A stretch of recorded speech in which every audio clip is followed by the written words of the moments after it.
It was one of the darkest times of my life. I was really far from God. I found myself pregnant.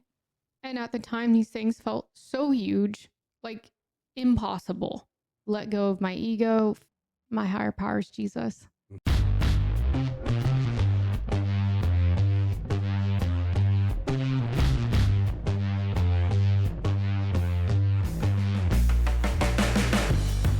Hello, and welcome to Crazy Amazing God Stories, where ordinary people share extraordinary moments of God revealing His grace, power, and love in our everyday lives.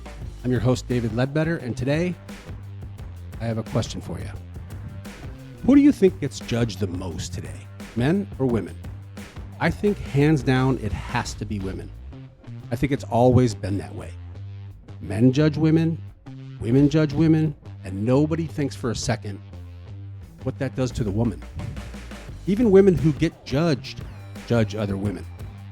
And the top two reasons we judge women: excessive drinking and promiscuity.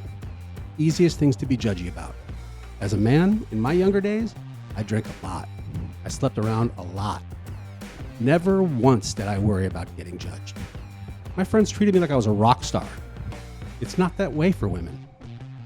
As Christians, when we think about the disciples Jesus chose, tax collectors, prostitutes, alcoholic fishermen, it makes you wonder, why are we so judgmental? Some would say that we Christians are the most judgmental. And that may be true, but we also know the power of grace. And if you've ever made a big mistake in your life, and we all have, do you remember how powerful it was when someone in your life gave you grace? Grace is one of God's most powerful tools. The redemptive power of grace can change lives. I know it changed mine.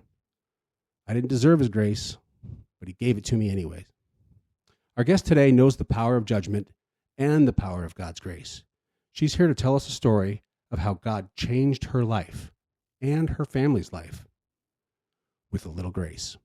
Welcome to the podcast, Traci. Thank you so much, Dave. All right, Traci, tell me a little bit about yourself. I want to know what you do for a living. Okay, I'm a financial advisor alongside my husband, Ryan. So we don't just do life together, but business too. Oh, wow. Does that get messy? Does that cause... You work in the same office? Same office. I mean, we have two separate offices, but yes. In the same building? Same building, yes. I guess that could be pretty good if you have a good thing going on. We love it. In fact, I had someone just stop by our office the other day and was like, I love your guys' love, and then ran away. Oh, I love that. That's fantastic. I love it when people say that kind of stuff. So how long have you guys been doing that? My husband, Ryan's been in the business 16 years, and I have been in the business almost 2 years. So how did you get started? Because he was doing it? Yes, essentially. More like because God wanted me to do it. Oh, you got a calling. Yes. Oh, nice. Yeah. So are you a numbers person, or are you more of like a... Yes, numbers person. Is Ryan a numbers person too? He's really analytical, more musical like you, a teacher too. So no, not so much. So he's like the captain of the ship, and you do all the math. Well, let's let him think that. I love it. That's why it works, right? Yeah. Okay, good. So tell me what you like to do in your spare time. Do you like to watch movies? You like to go out to eat? What's your thing? I like to shop. Right on. I love fashion. So what's the best store for fashion these days? Where do women go? One of my favorite stores is Alice and Olivia. Never heard of it. It's kind of higher end. So, when I go there, I'll get like a piece, maybe two. What kind of clothing is it? It's really like kind of trendy business attire. Oh, okay. Yeah. So useful stuff. Yeah. Things I can wear to the office. It's not just swimsuits and... No, I don't even know if they sell swimsuits, but... Oh, nice. Very nice. Yeah. So do you like to go out to eat? We love to go out to eat. We love sushi. Okay. My parents used to own a sushi bar. Oh, wow. So my son is a sushi fanatic. Yes. It's kind of an acquired taste because I feel like either people love it or they hate it. So what's your favorite sushi place to go? Just Blue Wasabi's pretty good in the mall just because it's close by, but because it's in the mall. No, it's actually not in the mall, but it's Oh. at Santan Mall. Oh, okay. But I'm from Washington, so fresh seafood and stuff. We're pretty spoiled there. So Arizona needs a little work. Yeah, there's not like sushi. Hopefully it was on the plane last night when it gets here, right? Yeah, exactly. Okay, very good. Do you like movies? Yeah, I mean, my mom always said that I couldn't sit still enough to watch a movie. How is it now? Is it the same? A little bit. Yeah, I like documentaries. Like shark documentaries? You a Shark Week person? No, more like, gosh, I'm kind of embarrassed to even admit it, but like, murder documentaries, making sure that I keep my eye out for what's out there. How to make sure to spot a guy coming around the corner and hiding out in your backyard, that kind of stuff? Yeah, like Ted Bundy was one of them I kind of deep dove into, and the Menendez. How do you say that? Menendez brothers, yeah. Yeah, that one was really interesting. That's a gruesome one. Have you ever seen the documentary series called I Survived a Crime? Oh, yeah. That's a pretty good one. That's pretty much all I watch. Oh, wow. So your suggested list of stuff on your it's all murder and mayhem? Pretty much. Okay, so what does a typical day for you look like? You got tell me about your kids and your family. Yeah, I have 3 daughters. Blakely, who's 4, Raylan, that's 6, and Maci, who's 14. So, man, mornings are making lunches, getting them dressed, brushing their teeth, getting their hair, putting their shoes on. It's pretty hectic in the morning. And what grades are they in? One's in preschool, one's in kindergarten, and one's in 8th grade. Wow, that's a good gap. I love it. Yeah. Preschool and kindergarten. I love the little ones. I don't know. I can't wait till I get to be a grandparent. Yeah, they're so cute. Yeah. Okay, well, let's get started. I really want to hear your story. I think it's going to affect a lot of people. I think a lot of people have feelings and things going on that they don't talk about. And I want you to tell your story like you did to me on the phone, because it was very compelling. And I think that a lot of people could benefit from it. So go ahead and start at the beginning. Give me some time context, what happened. Go ahead. Okay, so I, after high school, went to college at Oregon State University, and had moved home when I was about 25 years old to run my parents' casino. I found myself as a pit boss, and my sister at the time was the lounge manager. Her and I were living together, and we drank together. We drank a lot. It was every day. And it wasn't just a few drinks. It was a lot of drinks. That's the casino lifestyle. Exactly. Yeah, it was. It kind of didn't even feel like I was doing something wrong at the time. Although I know that, I just have to kind of backtrack to that I grew up a Christian. Okay. Is that okay? Yeah. When you said you were a kid, you said you were trying to get people on Jesus when you were just little, right? Yeah. So when I was 5, 6, bringing kids home and praying for them to accept Jesus into their heart. And so my mom always called me a little evangelist. I was always sharing Jesus with people if I could. And so I always, had a personal relationship with God. So if you fast forward to when I'm 25 and drinking every night and numbing everything, I was really far from God. I found myself pregnant when I was 26 years old. And it was one of the darkest times of my life. I remember taking the pregnancy test, and I swear I knew before I even took it. And it was positive. And I drove over to my parents' house to let them know. And I just remember that their reaction was not what I was expecting, but they were so happy for me. And thank God for that at the time, because I needed it. So they had a positive reaction for you. Yeah. It was, their faith. That's great. Yeah. They said they were so excited to be grandparents and said that I was going to be an amazing mother. And really, for me, it was, well, I have to tell you more, because I don't know who the father of this baby is. And just saying those words out loud to my parents, there was just so much shame. And honestly, I could tell that they felt bad for me, but they knew I needed hope. And so that's where they remained steady and just said, "You're going to be an amazing mom, Traci, and we're going to be here to support you." Shortly after I had told there was 3 men involved that could possibly be the father. You had to make all 3 phone calls. Yes. Yeah. How'd that go? Hey there, and thanks for listening. If you're enjoying this story, be sure to hit that like, follow, or subscribe button so you can hear other amazing stories from other ordinary people, sharing how God has revealed his power, grace, and love in their everyday lives. If you know anyone who needs to hear this story, don't hesitate to share it. It could make all the difference to them. Back to the story. It seemed that by the grace of God, that they were all pretty supportive. But I really wasn't really close to any of them to really know how they were feeling and what they were saying behind my back. Yeah. I remember being at my parents' lake house and it was on my dad's birthday. He was having a big party. He would have a huge party every year for his birthday, and there was all of my family there.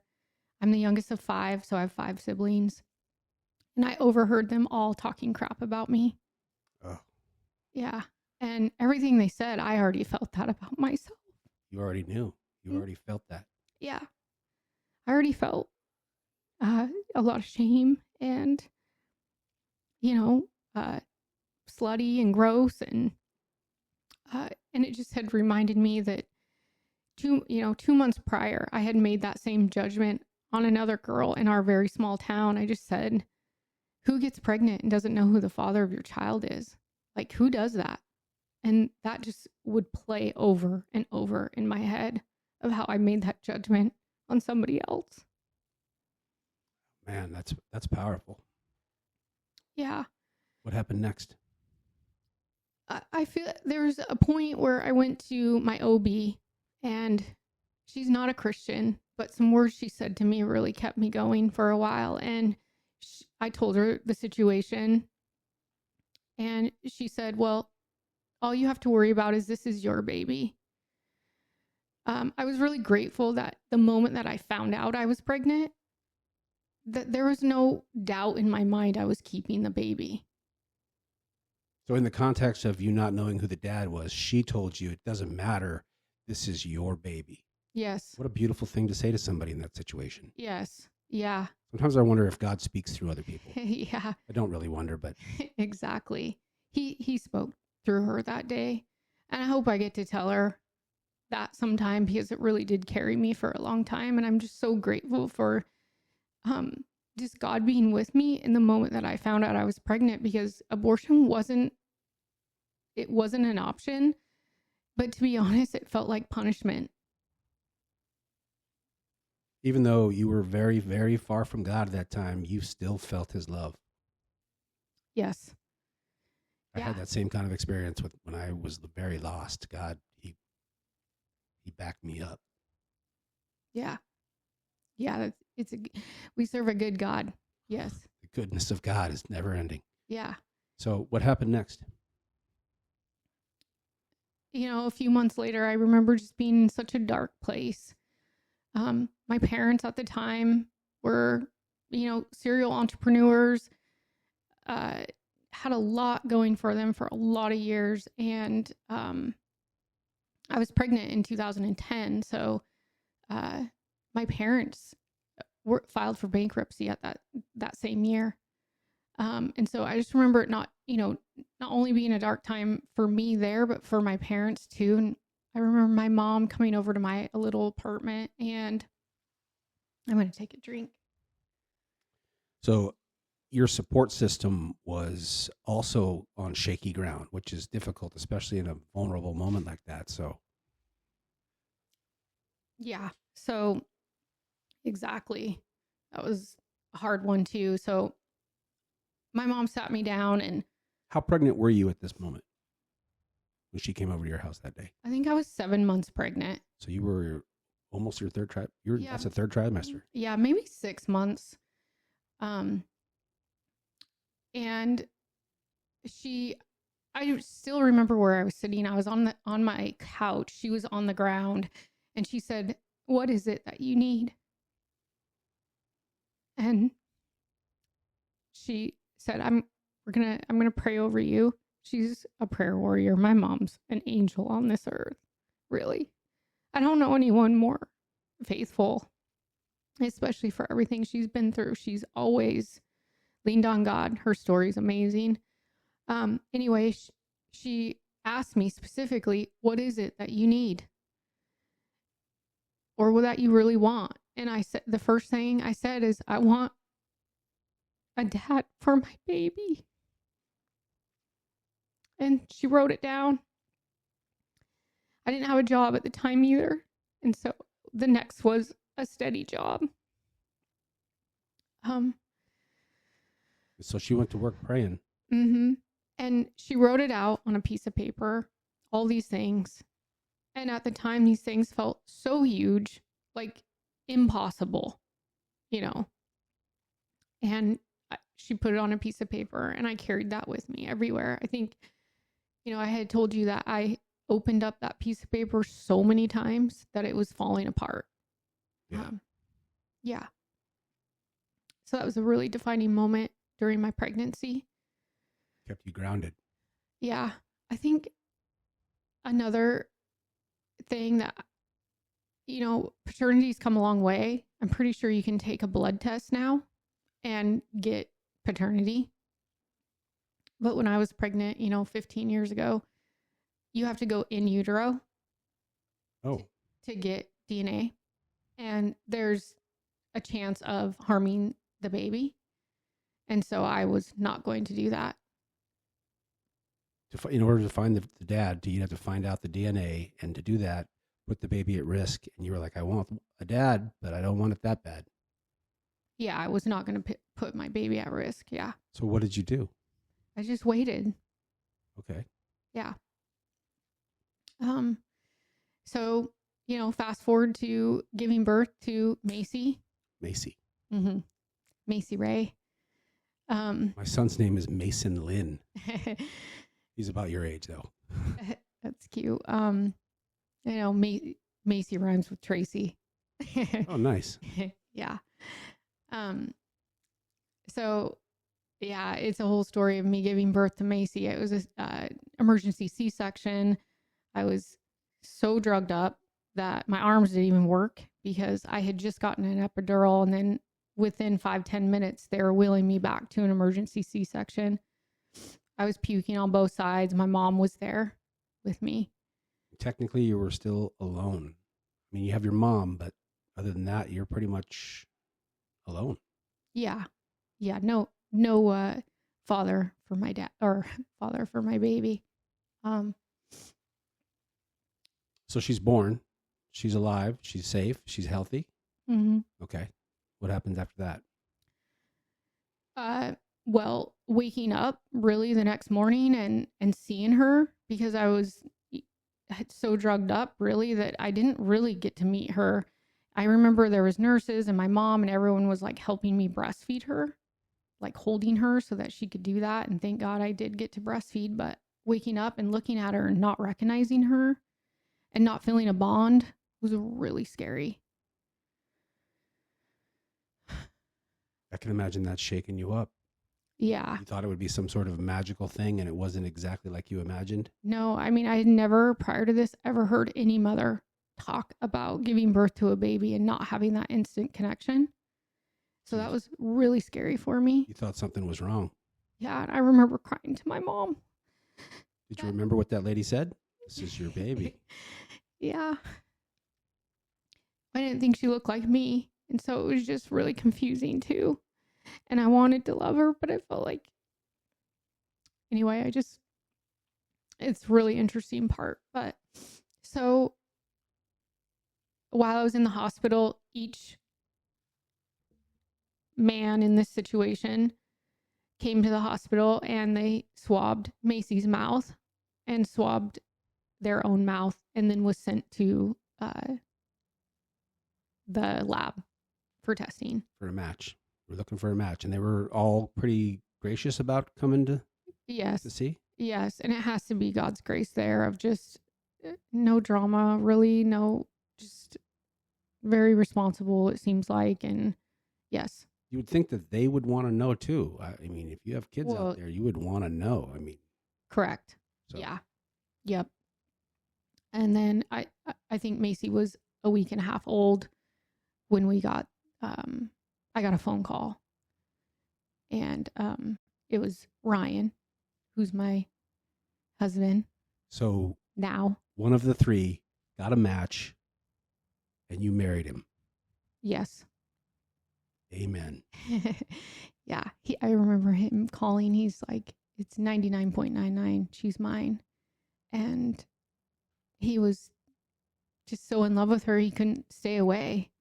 And I just remember God gave me a love for Ryan in that phone call that I can't explain to anybody.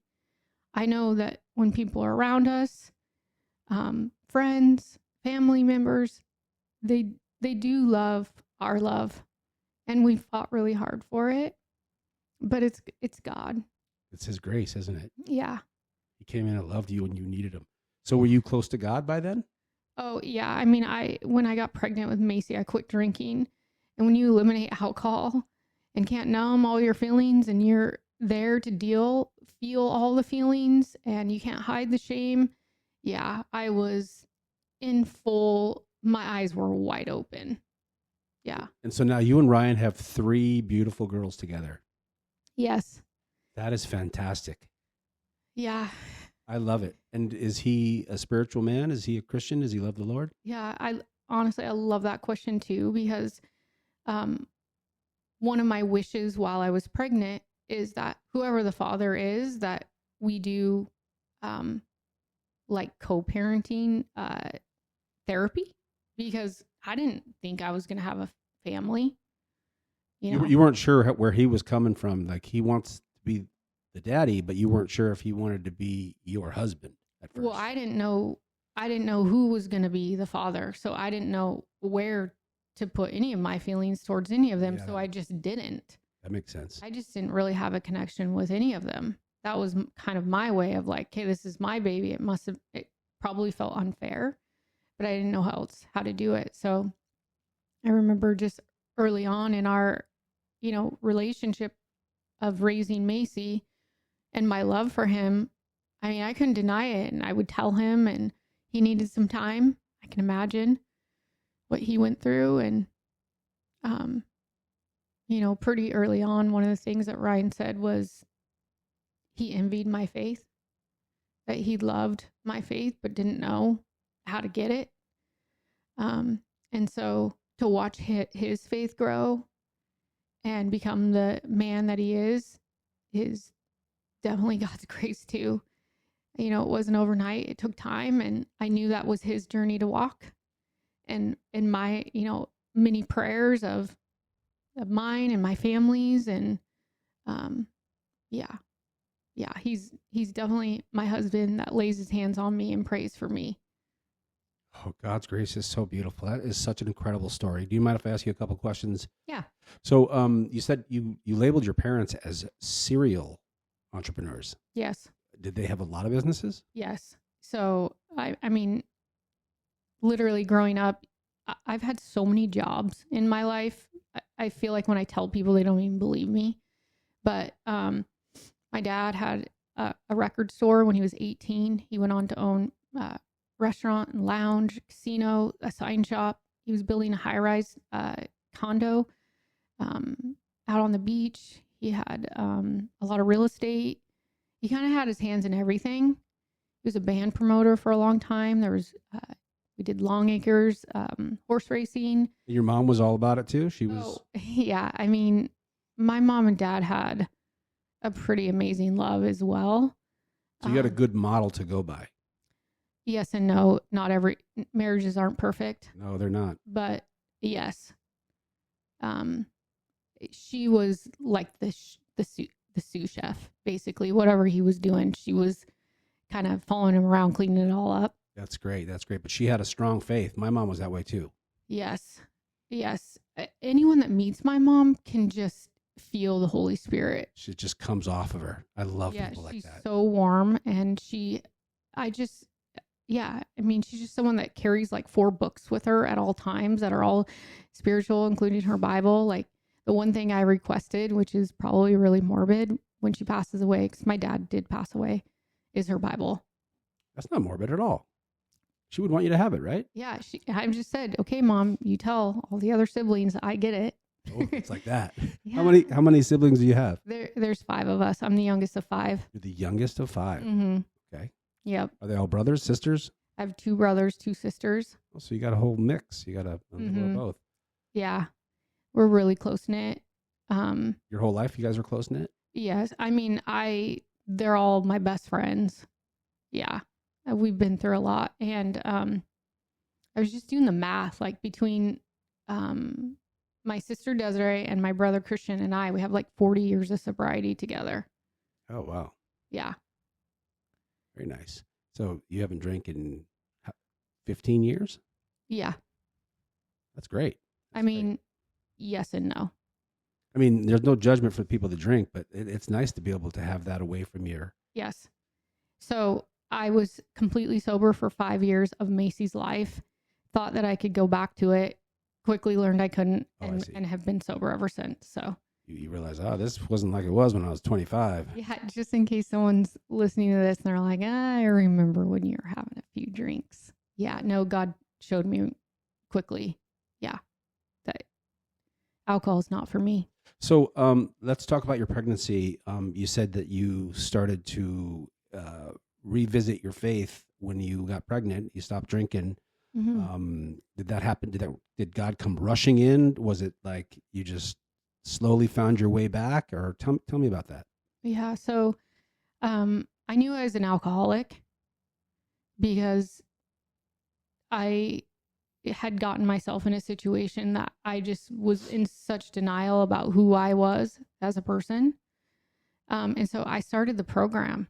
I started going to AA. Okay. That helps a lot of people. Yeah. And a lot of people in the program, they talk about a higher power. You know, my higher power is Jesus. Mm-hmm. You know, I never had a problem finding a higher power. And so for me, going to the program was just a consistency thing, getting back to church, reading my Bible, and just being in prayer. It felt natural to turn back to Jesus. Always, like in my walk, Jesus was never that far away. No, he wasn't, whether you knew it or not. Yes. Yeah. Yeah. I didn't realize that until later in my life, that he kept me from so many catastrophes. My life would be nothing like it is now. I'd be in prison right now if it wasn't for him looking over me. And it wasn't until I heard the song, The Goodness of God, that I realized he's been watching me the whole time. And he never, if someone would have treated me the way I treated Jesus, I wouldn't have anything to do with him. I'd be done with him. I'd be like, you got to forget you. I don't care about that. Mm-hmm. He never, ever 1 second even blinked. He was like, I got you, man. Amen. I've cried about that many times too, of just like how faithful he is, and exactly. I wouldn't want to be friends with me either, during those times. And even still, I'm far from perfect. And a reminder, I think Christians get a lot of judgment. I think people think that we think we're holier than thou. But as a Christian myself, I think of myself the one that's admitted I have a problem and I need help. And that's Jesus. All right. So tell me about your family now. Okay. Yeah. We moved from Washington State about 3 years ago.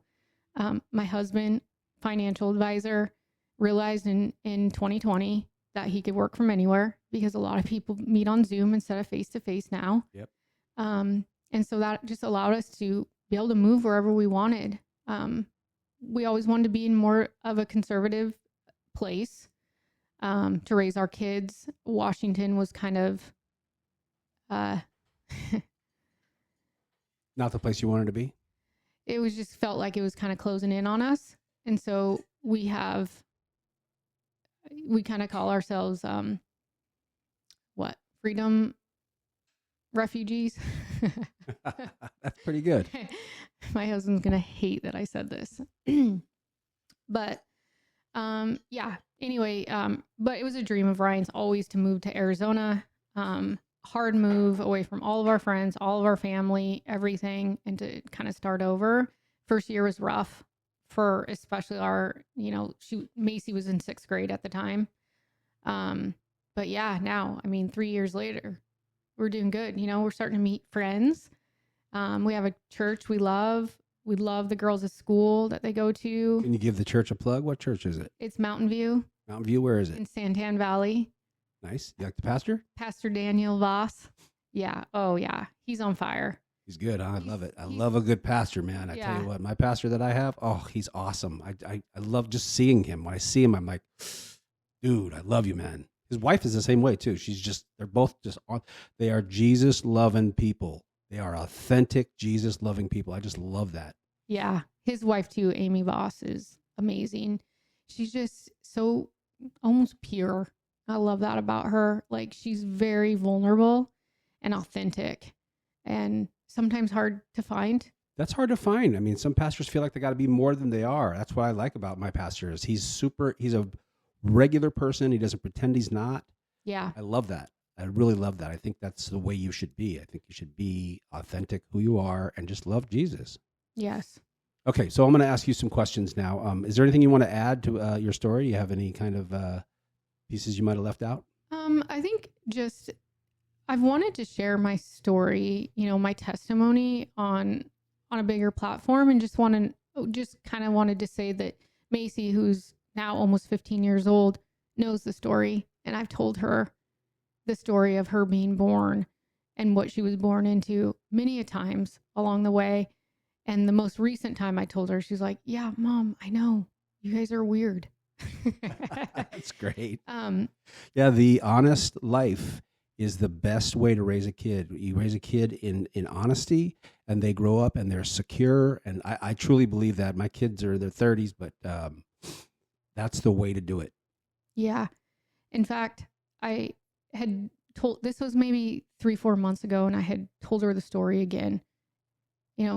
They forget. Kids are so resilient and they're so forgiving. And, I just always wanted the story to come from me. Yeah. And she was telling a friend that she's like, "Yeah, my parents didn't choose me." And I laughed and I was like, "Maci, are you serious? Not only did I choose you, but God chose you." God chose you. I'm glad you said that. I was like that. Yeah. No, you were chosen, honey. And she was like, "Oh, I didn't even think about that."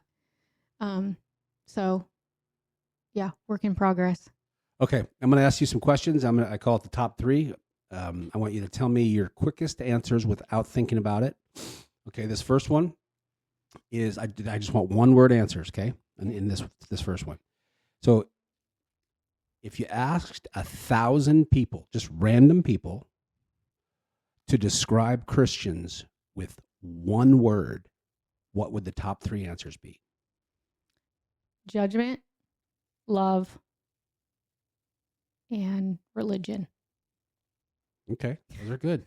Okay, so what are the top 3 things that pull you away from God? Alcohol, attention from men, and material items. Material items. Okay, they just separate you. You don't feel God when those things come at you.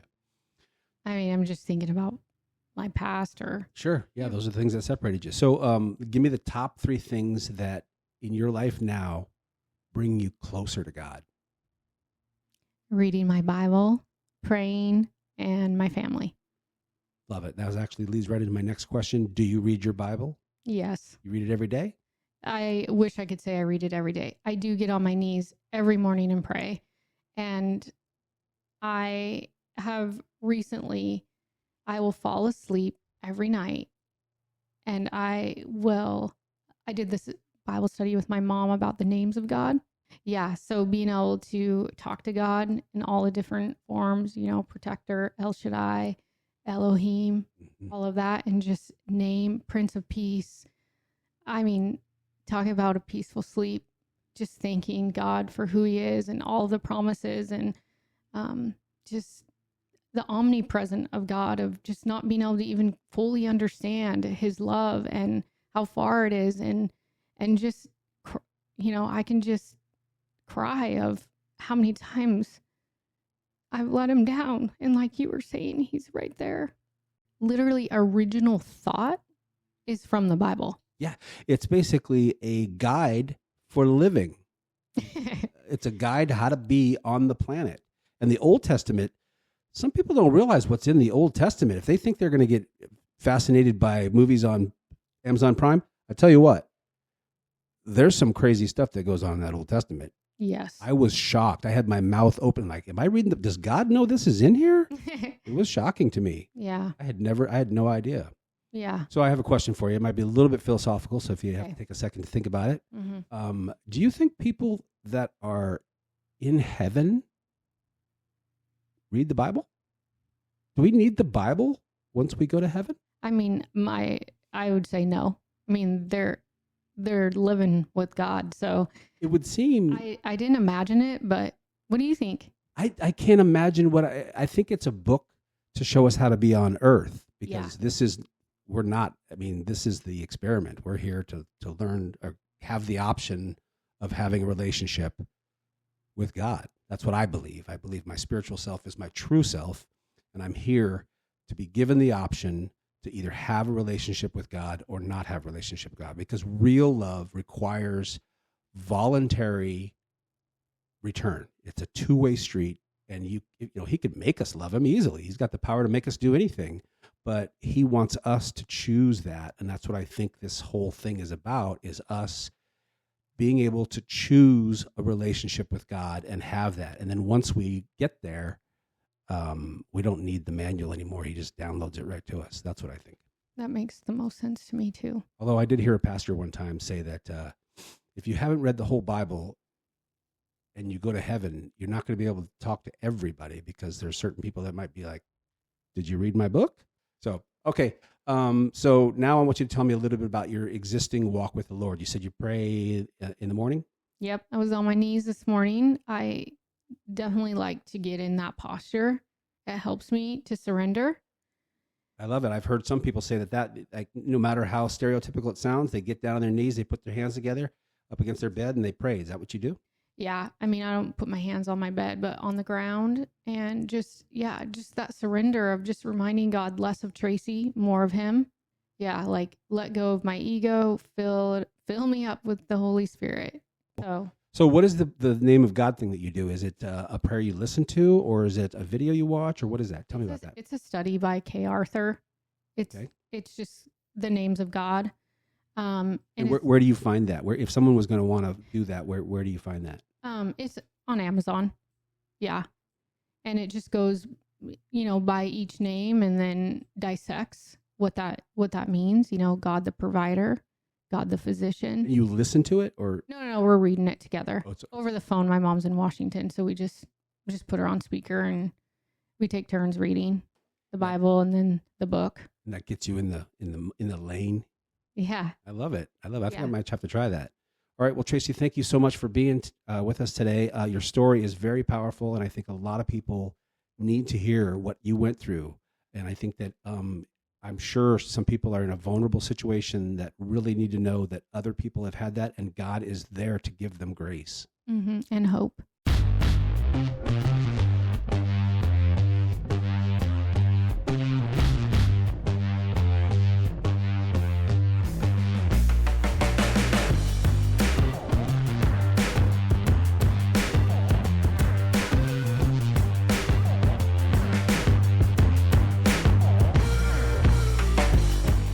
Hey there, and thanks for listening. If you're enjoying this story, be sure to hit that like, follow, or subscribe button so you can hear other amazing stories from other ordinary people, sharing how God has revealed his power, grace, and love in their everyday lives. If you know anyone who needs to hear this story, don't hesitate to share it. It could make all the difference. Amen.